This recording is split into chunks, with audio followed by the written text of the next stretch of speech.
আপনি জানেন যে ইন্টারন্যাশনাল ক্রিমিনাল কোর্ট যেটাকে আইসিসি বলা হয়, সেটা থেকে বেঞ্জামিন নেতানিয়াহুর বিরুদ্ধে কিন্তু একটা গ্রেপ্তারি পরোয়ানা জারির কথা বলা হচ্ছে। এবং অন্যদিকে আপনি জানেন যে একটা হেলিকপ্টার দুর্ঘটনাতে কিন্তু ইরানের প্রেসিডেন্ট ইব্রাহিম রাইসি তিনি মারা গিয়েছেন এবং ওটাকে অনেকেই বলছে একটা অস্বাভাবিক দুর্ঘটনা। মানে এটা কিভাবে হলো এটা নিয়ে প্রশ্ন রয়েছে। তো এগুলোর ফলে আসলে যেটা হচ্ছে যে মিডল ইস্টে কিন্তু একটা ইসরায়েলের প্রভাব আরো বেড়ে যাওয়ার সম্ভাবনা আছে বলে অনেকে মনে করছেন। তো এই বিষয়গুলো নিয়ে একটু আমি আপনার মন্তব্য জানতে চাই।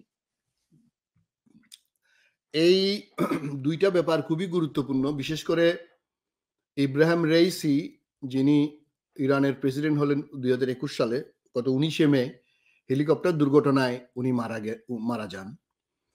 এবং এর পরবর্তীতে বিশেষ করে গত ৭ই অক্টোবর থেকে গত বছরের ইসরায়েল এবং ফিলিস্তিনিদের মধ্যে, বিশেষ করে হামাসের সাথে যে যুদ্ধ, এই ২ টা আন্তর্জাতিক ব্যাপারে আমরা সারা পৃথিবীর মানুষের মতো আমরাও উদ্বিগ্ন এবং উৎকণ্ঠিত। আপনি ইব্রাহিম রাইসি সাহেব, উনি অত্যন্ত কট্টরপন্থী বলে পরিচিত। উনি এক বিখ্যাত ধর্মীয় নেতার মেয়ের জামাই। যে আপনি জানেন, ইরানের শিয়া সম্প্রদায়ের সবচেয়ে বড় ধর্মীয় প্রতিষ্ঠানটা হচ্ছে মাশহাদ শহরে, যেটা ইরানের ২য় বৃহত্তম নগরী। কিন্তু তাদের প্রধান ধর্মীয় শুক্রবারের জুমা নামাজ যিনি পড়ান, ওই মসজিদের ওই ইমাম রেজা মস্ক যেটা বলে, ওটার প্রধান ধর্মীয় নেতা, সবচেয়ে পাওয়ারফুল ব্যক্তি, এবং তার মেয়ের জামাই হচ্ছে ইব্রাহিম রাইসি। ইব্রাহিম রাইসি একদম ২৫ বছর বয়সেই আপনি ডেপুটি প্রসিকিউটর ছিলেন মাসাদের, পরে প্রসিকিউটর হয়ে আবার ডেপুটি প্রসিকিউটর ছিলেন তেহরানে এবং প্রসিকিউটর হয়েছেন। উনার ভালো মন্দ দুটা দিকই আছে। উনার ভালো দিক হলো, আমি বলবো, উনি ইসরায়েলকে এইবার যে ক্ষেপণাস্ত্র হামলা করলেন সরাসরি, এটা আপনার ইরানের ইতিহাসে আমরা দেখি নাই। সরাসরি একদম ডিক্লেয়ার করে ক্ষেপণাস্ত্র যে হামলা করলো, এটা একটা তার বিরাট সাহসের পরিচয় সে দিয়েছে। এবং তাছাড়া সে পরবর্তীতে কিছুটা আইনের সংস্কার করেছে, আপনার রিগার্ডিং ডেথ পেনাল্টি এবং সিক্রেট আপনার মৃত্যুদণ্ড, যেটা যে কোনো আইনে, ইসলাম ধর্ম বলেন অথবা সাধারণ আইনেও নিষিদ্ধ। কিন্তু উনার বিরুদ্ধে একটা বড় অভিযোগ হলো ১৯৮৮ সালে আপনার আয়াতুল্লাহ খোমেনির নির্দেশে যারা ইরানের শাহকে আপনার মুজাহিদিনে খালক, তারা একটু বামপন্থী ছিল, কিন্তু ওই আয়াতুল্লাহ খোমেনির দলের সাথে মিলে রেজা শাহ পাহলবিকে উৎখাত করলো। তাদের অন্যতম প্রধান ছিল মুজাহিদিনে খালক। এদের প্রায় ৩০,০০০ কর্মীকে, নেতা কর্মীকে, এখানে অনেক বড় বড় আপনার নেতা ছিল, যাদের অনেক লম্বা লিস্ট, এগুলো এখন বলতে গেলে সময় নষ্ট হয়ে যাবে। তাদের ৩০,০০০ কর্মীকে, নেতাকে হত্যা করা হয়েছিল, জুডিশিয়াল কিলিং বলা যায়। এবং সেই কিলিং এর মধ্যে যে ৭ জন প্রধান ছিলেন, তার মধ্যে ইব্রাহিম রাইসি একজন ছিলেন। এবং তৎকালীন আয়াতুল্লাহ খোমেনি ছিলেন প্রধান এবং তার ডেপুটি ছিলেন আয়াতুল্লাহ মন্তেজেরি। আমরা পশ্চিমা গণমাধ্যমের কথা বাদ দিলাম, তারা এগুলা হয়তো ভুলভাল অথবা মিস ইন্টারপ্রেট করতে পারে। কিন্তু আয়াতুল্লাহ খোমেনির পরে দ্বিতীয় সর্বোচ্চ নেতা যিনি, আয়াতুল্লাহ মন্তেজেরি, এটার বিরোধিতা করেছিলেন। কারণ ইসলাম ধর্ম তো শান্তির ধর্ম। ইসলাম ধর্ম, সেটা শিয়া সুন্নি যেটাই হোক, কোনো সিক্রেট কিলিং, সিক্রেট বিচার এলাও করে না। এবং আয়াতুল্লাহ মন্তেজেরির এটার ভিডিও এবং উনার বই পরবর্তীতে প্রকাশ করে উনার ছেলে আয়াতুল্লাহ মন্তেজেরি ছেলে, এটা একদম ওই ভিডিও ছেড়ে দেওয়ার পরে এটা নিশ্চিত হওয়া গেছে যে ৩০,০০০ নেতাকে আপনার সিক্রেটলি, এবং তাদেরকে ডিফেন্স করার সুযোগ দেওয়া হয় নাই, তাদেরকে সামারিলি এক্সিকিউট করা হয়েছিল। তো এইটা তার উপর বর্তায় এবং তিনি অত্যন্ত কট্টরপন্থী বলে আমি মনে করি। এবং উনার যে মৃত্যু, এটা অত্যন্ত দুর্ভাগ্যজনক। আমি মনে করি মধ্যপ্রাচ্যে এটা একটা বড় ধরনের ইমব্যালেন্স করতে পারে। কারণ আপনি জানেন, ওদের প্রেসিডেন্টের উপরে হচ্ছে ওদের সুপ্রিম লিডার, এখন খামেনি যে আছেন, এবং উনাকেই এইবার প্রেসিডেন্টের পরেই ইব্রাহিম রাইসি হওয়ার কথা ছিল। সুতরাং এটা তাদের একটা বড় ধরনের একটা আঘাত তাদের রাজনীতির জন্য। ২৮শে জুন তারা আবার নির্বাচন ঘোষণা করছে। কিন্তু এখানে একটা জিনিস লক্ষ্য রাখবেন, মানে আমি বলবো কিছুটা হিপোক্রেসি, এটা সত্য আমাদের করতে হবে। যুক্তরাষ্ট্র ১৯৭৯ সালের এই ইসলামিক রিভলিউশনের পরে ওখানে যে যুক্তরাষ্ট্রের যে দূতাবাস আপনার ইয়ে করছিল, এই জিম্মি করছিল আয়াতুল্লাহ খোমেনির রিভলিউশনের পরপর, সেই থেকে যুক্তরাষ্ট্র যে স্যাংশন দিয়েছে, এখনো সেই স্যাংশন মধ্যখানে কিছুদিনের জন্য উইথড্র করছিল, যেটা ডোনাল্ড ট্রাম্প এসে আবার ইম্পোজ করলো। কিন্তু আমি বলবো ইব্রাহিম রাইসির কট্টরপন্থী মতবাদের কারণে এই বাইডেন আসার পরেও এই আপনার এই নিষেধাজ্ঞা উঠাতে পারে নাই। এবং আগের যে পররাষ্ট্রমন্ত্রী ছিলেন অত্যন্ত ডাইনামিক আমি মনে করি, এবং যে প্রেসিডেন্ট ছিলেন তারা দুইজন অনেক জেসিপিইউ যেটাকে বলে joint comprehensive plan of action, যেটা নিউক্লিয়ার ডিল বলা হয়, সেটা যে করলো সেটা আর আপনার রিইনস্টেট করতে পারলো না, যেটা ওবামার শেষের দিকে শুরু করলো। কিন্তু বাইডেন প্রকাশ্যে ডিক্লেয়ার করেছিল যে এটা আমরা উইথড্র করব, যে ইরানের সাথে ডিলে আমরা আবার যাব। কিন্তু আমি মনে করি কট্টরপন্থী মতবাদের জন্য, এটা কট্টরপন্থীটা কেন বললাম, তার মৃত্যুটাই কিন্তু এই ইম্পোজের কারণে। কারণ আপনি যুক্তরাষ্ট্রের বিরুদ্ধে ৪৫-৫০ বছর ধরে আপনি যুক্তরাষ্ট্রের বিরুদ্ধে কথা বলছেন, কিন্তু যুক্তরাষ্ট্রের ৫০ বছর পুরানো বেল হেলিকপ্টারে করে আপনি আজারবাইজানের বর্ডারে গেলেন।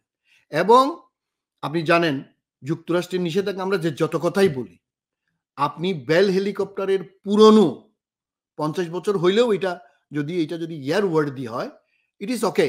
কিন্তু আপনি যদি সেই স্পেয়ার পার্টস ঠিকভাবে মানে না দিতে পারেন, তাহলে সেই হেলিকপ্টার আপনি কেন চললেন? আরো ২টা হেলিকপ্টার ছিল, প্রেসিডেন্টেরটাই অ্যাক্সিডেন্ট করলো, করতেই পারে, অ্যাক্সিডেন্ট ইজ অ্যাক্সিডেন্ট। বাট আপনি আপনার বন্ধু চায়না, আপনার বন্ধু রাশিয়া, তাদের অনেক ভালো ভালো হেলিকপ্টার আছে। আপনি যুক্তরাষ্ট্রের হেলিকপ্টারে চড়ে ৫০ বছরের পুরনো বেল হেলিকপ্টারে চড়ে আপনি কেন এরকম মারাত্মক ওয়েদারের মধ্যে আপনি চললেন? এখন আমরা তো মুসলমান হিসেবে আল্লাহর হুকুম বলি, মৃত্যু আছে এটা বলি, সবই ঠিক আছে, কিন্তু আপনি তো হিপোক্রেসি করলেন। আপনি কেন যুক্তরাষ্ট্রের হেলিকপ্টারে ৫০ বছর পরেও চড়তেছেন? আপনার স্পেয়ার পার্টস দিচ্ছে না, আপনি এগুলা যদি নিয়েও থাকেন থার্ড ফোর্থ পার্টির মাধ্যমে চোরাকারবারি করে এই স্পেয়ার পার্টস দিয়ে আপনার এগুলো তো ভুয়া হইতে পারে, নকলও হইতে পারে, ফলে অ্যাক্সিডেন্টটা হয়েছে। এটা তো অনেকে তাই বলতেছে। এটা নিয়ে আমি আল জাজিরাতে একজন বিখ্যাত অ্যানালিস্টের, এভিয়েশন অ্যানালিস্টের অ্যানালাইসিস দেখলাম। এটা বিকজ অফ মানে বলতে চাচ্ছে এখানে নকল স্পেয়ার পার্টস দিয়ে হয়তো জোড়াতালি দিয়ে করা হয়েছে। যদিও প্রেসিডেন্টের আপনার গত ১০-১৫ বছর ২০ বছর ধরে ইরানে যে পরিমাণ বিমান দুর্ঘটনা হয়েছে পৃথিবীর ইতিহাসে আর কারো হয় না। কেন? কারণ তাদের উপর নিষেধাজ্ঞা। তো সুতরাং আমি বলবো apart from all this criticism and favoring Ibrahim Raisi, আমি বলবো Ebrahim Raisi has been a great factor, এবং আমি মনে করি ইরান অবশ্যই তাদের রাজনীতিতে একটু দুর্বল হয়ে যাবে ফর দ্য টাইম বিং। নতুন নির্বাচন ২৮শে জুন দিছে ওদের ৫০ দিনের মধ্যে। এবং মধ্যপ্রাচ্যে আমি মনে করি যে যত কথাই আমরা যত আলোচনা সমালোচনাই করি, মধ্যপ্রাচ্যে এখনো গণতন্ত্র যতটুকু আছে সেটা ইরানেই আছে, এটা কোনো সন্দেহ নাই। যদিও সেটা অনেক রকমের রেস্ট্রিকশন আছে। তবে ইব্রাহিম রাইসির একটা সমালোচনা আমি না করে শেষ করব না, সেটা আমাদের কুলাঙ্গার হাসিনাকে সাপোর্ট করা। ২০২৪ নির্বাচনের আগে রাশিয়া, চায়না, ইন্ডিয়ার সাথে ইরান একে সাপোর্ট করছে। এইটার জন্য ইব্রাহিম রাইসির প্রতি আমার ক্ষোভ ছিল এবং এখনো আছে। যাই হোক, উনি মারা গেছেন, আল্লাহ উনাকে ব্যস্ত নসিব করেন। ইরান তাদের ঐতিহ্য, মানে আপনার পৃথিবীর অনেক কিছুর পিছনে অনেক কালচার, অনেক বড় বড় বিজ্ঞানী, সাহিত্যিক, কবি, রাজনীতিবিদ, এমনকি মুঘল বলেন, সুলতান বলেন, সব ইরান এবং মধ্য এশিয়া থেকে আমাদের দেশে এসছে। এমনকি ইসলামের সুবাতাসও বলতে পারেন আমাদের উপমহাদেশে ইরান এবং মধ্য এশিয়া থেকে আসছে। তো এইটার পরে আপনি নেতনিয়াহুর কথা বললেন। এখানে আমি চিফ প্রসিকিউটর ইন্টারন্যাশনাল ক্রিমিনাল কোর্টের করিম খান, ডক্টর করিম খান, যিনি একজন স্কটিশ, আমি তাকে ধন্যবাদ দিব। এখানে আমরা উপরে যত কথাই বলি, আমরা আসলে ভিতরে ভিতরে in the name of secular, in the name of honouring the other religions or other culture, আমরা আসলে সবাই হচ্ছি মানে নেপোটিস্ট, উই ফেভার নেপোটিজম। এখানে আপনি দেখেন যুক্তরাষ্ট্রের মানে কিরকম বর্বরতা। জো বাইডেনকে আমরা ট্রাম্পের তুলনায় সাপোর্ট করি, ঠিক আছে, কিন্তু জো বাইডেনের গতকালের বক্তৃতা দেখে আমি হতবাক হলাম। প্রসিকিউটররা তাদের 7 জন জাজের কাছে আবেদন করছে যে নেতানিয়াহু এবং হামাসের প্রধান দুজনের বিরুদ্ধে ইন্টারন্যাশনাল ওয়ারেন্ট, গ্রেপ্তারি পরোয়ানা জারি করার জন্য আবেদন করছে। কিন্তু যুক্তরাষ্ট্র with their number 1 leader Joe Biden যেভাবে রিয়্যাক্ট করলেন, আপনি আনওয়েভারিং সাপোর্ট ইসরায়েলকে করবেন আমরা জানি, আপনি হামাসকে করবেন না জানি, any civilian if killed we deplore, we condemn, সেটা ফিলিস্তিনি হোক, সেটা ইসরায়েলি হোক, সেটা এনিহোয়ার ইন দ্য ওয়ার্ল্ড। কিন্তু আজকে 7ই অক্টোবর থেকে ফিলিস্তিনিতে সাধারণ মানুষ, আমি সকালে টিভি দেখছিলাম, 15,000 children, mister Joe Biden, will you answer? All hospitals, all orphanage, all refugee camps being targeted by Israeli criminals of Netanyahu. তার বিরুদ্ধে ICC with all their keeping their all norms, তারা গ্রেপ্তারি পরোয়ানা চাইছে। এটা তো আপনার ইসরায়েল তো 100 খুব সম্ভবত 114টা দেশ সিগনেটরি আইসিসিতে, সেখানে ইসরায়েল নাই। ইসরায়েল যে কোনো দেশে গেলে 114টা দেশে তাদের জন্য এটা কম্পালশন টু অ্যারেস্ট হিম। তাহলে যুক্তরাষ্ট্রও তো 114 কান্ট্রিতে নাই, তারাও সিগনেটরি না। সেটা মেথু মিলার ওই দিন 2 জন সাংবাদিকের সাথে যথেষ্ট বৎসা করতেছেন। তো জো বাইডেনের মতো একজন লিডার আমি মনে করি সে অনেক রেশনাল, কিন্তু ইসরায়েলের ব্যাপারে তারা এত ইররেশনাল কেন? আপনারা রাশিয়াতে ইউক্রেনে রাশিয়ার হামলা নিয়ে আপনাদের যে আপনার মানে ডক্ট্রিন, আপনাদের যে মতবাদ, আপনারা এই অসহায় এই ফিলিস্তিনি বাচ্চারা, ফিলিস্তিনি মহিলারা, ফিলিস্তিনি সিভিলিয়ানরা যারা রিফিউজি ক্যাম্পে থাকে, যাদের কোনো বিদ্যুৎ নাই, পানি নাই, খাদ্য নাই, ওষুধ নাই, এটা কোন ধরনের হিউম্যানিটি? এটা কোন ধরনের মানবতা? এটা কোন ধরনের রাজনীতি? যুক্তরাষ্ট্র যদি পৃথিবীর নেতা হতে চায়, ঠিক আছে, আপনারা ইসরায়েলের মতো একটা জারজ সন্তান তৈরি করছেন মধ্যপ্রাচ্যে, ঠিক আছে, আপনারা পালেন, কিন্তু in the name of justice, in the name of humanity, in the name of democracy, in the name of rule of law, you cannot support Israel in this way. আপনার প্রায় 50,000 মানুষ মারা গেছে, তার মধ্যে 15,000 শিশু, 18,000 women. What wrong the did mister Biden? আজকে আমি আইসিসি কে অভিনন্দন জানাবো, সিম্বলিক হোক, তাদের 7 জন জাজ যারা আছেন, যারা এটা এই যে আবেদনের প্রেক্ষিতে, আমি মনে করি এই কুখ্যাত এই নরপশু আপনার নেতানিয়াহু তার বিরুদ্ধে গ্রেপ্তারি পরোয়ানা জারি করুক, এবং সেটা বাস্তবায়ন হোক না হোক এটা ভিন্ন চ্যাপ্টার। মানে এটা যদি সিম্বলিক হয়ে থাকে তারপরেও এটার অনেক গুরুত্ব আছে। এটা নিয়ে আমি আটলান্টিক কাউন্সিলে পড়তেছিলাম, মানে তারা সবাই এটার বিরুদ্ধে। বাস্তব কথা হলো ভাই, এখন আমরা বিশ্ব রাজনীতিতে মোরালিটির বড়ই অভাব।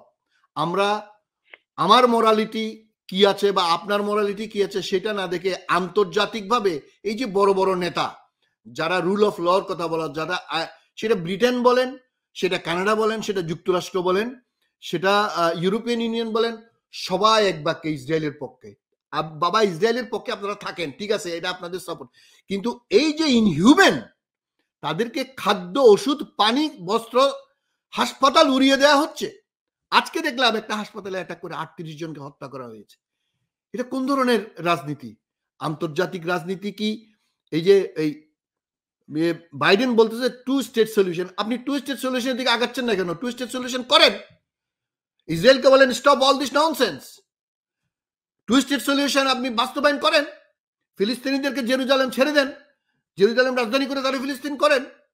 এটা তো 3 ধর্মের, জেরুজালেম তো 3 ধর্মের জন্য পবিত্র স্থান, খ্রিস্টান, জুডাইজম এন্ড ইসলাম।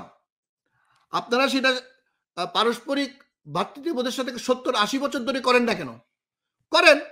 কিন্তু এই নিরীহ মানুষগুলাকে, এই বাচ্চাগুলাকে, এই বৃদ্ধ মহিলাগুলাকে এইভাবে হত্যা করার অধিকার, এবং এগুলো হত্যা করার জন্য আপনারা অস্ত্র দিচ্ছেন। যুক্তরাষ্ট্র, European union, Germany, France, Britain, আপনারা সবাই অস্ত্র দিচ্ছেন এই নিরীহ মানুষগুলোকে হত্যা করার জন্য। এটা কি একদিনের প্রতিউত্তর আপনাদেরকে দিতে হবে না? অবশ্যই দিতে হবে। ধর্মীয়ভাবে নয়, আইনস্টাইনের বা নিউটনের সেই গতিসূত্রের মতো আপনাদেরকে এর কম্পেনসেশন দিতেই হবে। উপায় নাই। এটা বিজ্ঞান বলে, এটা ধর্ম বলে, এটা নেচার বলেন, যেভাবেই বলেন আমরা। তো আমি শুধু শেষ পর্যন্ত এটাই বলবো, doctor Karim Khan, the chief prosecutor, আপনাকে অভিনন্দন, আইসিসি কে অভিনন্দন। আপনারা এই বুচার অফ মিডল ইস্ট তার বিরুদ্ধে গ্রেপ্তারি পরোয়ানা জারি করেন।